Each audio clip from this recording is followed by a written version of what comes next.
Area mana dalam hidupku membutuhkan ketaatan yang lebih besar pada kehendak Tuhan?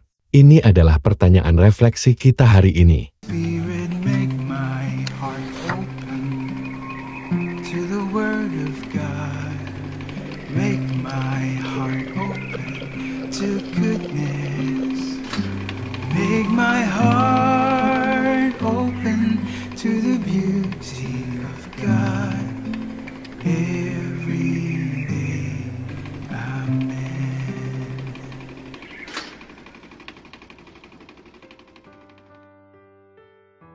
Apakah Anda tahu kisah hidup Santa Katarina dari Siena? Dia dikenal karena kepercayaannya dan ketaatan kepada Tuhan serta perannya dalam membawa terang kepada gereja yang terpecah. Santa Katarina lahir di Italia pada 25 Maret tahun 1347 dalam keluarga besar yang terdiri dari 25 anak. Meskipun banyak saudara kandungnya tidak selamat dari masa kanak-kanak.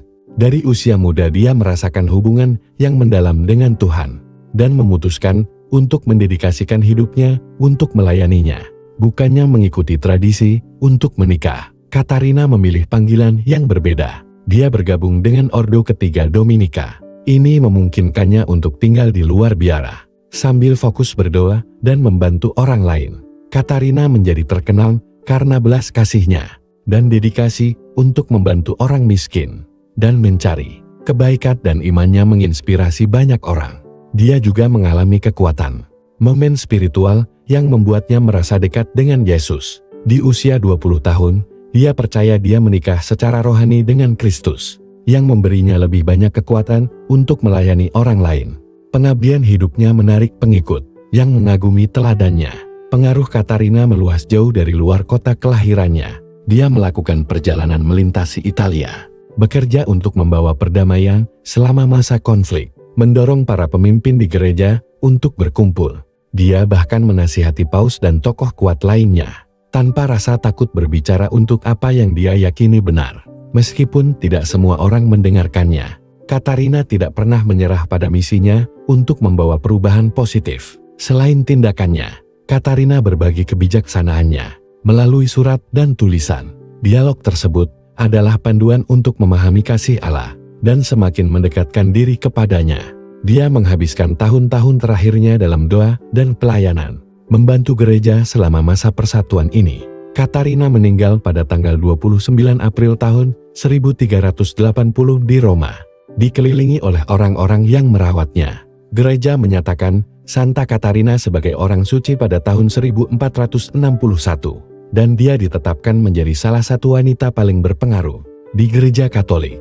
Dia adalah Santa pelindung Italia, Eropa, dan pemadam kebakaran. Hidupnya adalah pengingat yang kuat untuk percaya pada Tuhan, untuk membantu mereka yang membutuhkan, dan tetap berkomitmen melakukan apa yang benar, tidak peduli tantangannya. Injil hari ini mengundang kita untuk menjalani kehidupan iman, kepatuhan, dan dedikasi seperti Simeon dan Anna. Kita diundang untuk percaya pada janji-janji Tuhan, dan tetap terbuka untuk kehadirannya dalam hidup kita. Seperti Maria dan Yusuf, kita didorong untuk menyelaraskan hati kita dengan kehendak Tuhan, dan mendedikasikan diri untuk sebuah pelayanan. Ketika kita hidup dengan tujuan ini, kita tidak hanya tumbuh lebih dekat dengan Tuhan, tetapi juga menjadi saksi terang Kristus yang bersinar. Berbagi adalah cinta, dan harapan keselamatan bersama orang-orang di sekitar kita. Mari kita menanggapi panggilan ini ke dalam hati, mengetahui bahwa dengan hidup sesuai kehendaknya, kita dapat membuat perbedaan nyata di dunia. Seperti kehidupan Santa Katarina dari Siena. Mari kita berdoa dalam nama Bapa, Putra, Roh Kudus. Amin. Tuhan Yesus, terima kasih telah mencintai kami tanpa syarat. Atas kematian-Mu yang menderita di kayu salib, kebangkitan dan kenaikan Anda, Tuhan Yesus, kami memohon pengampunan-Mu ketika kami gagal dalam iman, ketaatan, dan dedikasi. Penuhi kami dengan rahmat-Mu. Kuatkan kami untuk menjalani hidup seperti Santa Katarina, yang hidupnya adalah pengingat yang kuat untuk mempercayai dan mematuhi Tuhan, untuk membantu mereka yang membutuhkan, dan tetap berkomitmen untuk melakukan apa yang benar, tidak peduli tantangannya. Berhembuslah dalam diriku, ya Roh Kudus, agar pikiranku kudus. Bertindaklah dalam diriku, Roh Kudus, agar pekerjaanku kudus. Pikatlah hatiku, ya Roh Kudus, agar aku mencintai yang kudus. Kuatkan aku, ya Roh Kudus, agar aku memperjuangkan segala yang kudus. Jagalah aku ya Roh Kudus, agar aku selalu kudus. Amin, dalam nama Bapa dan Putra dan Roh Kudus. Amin.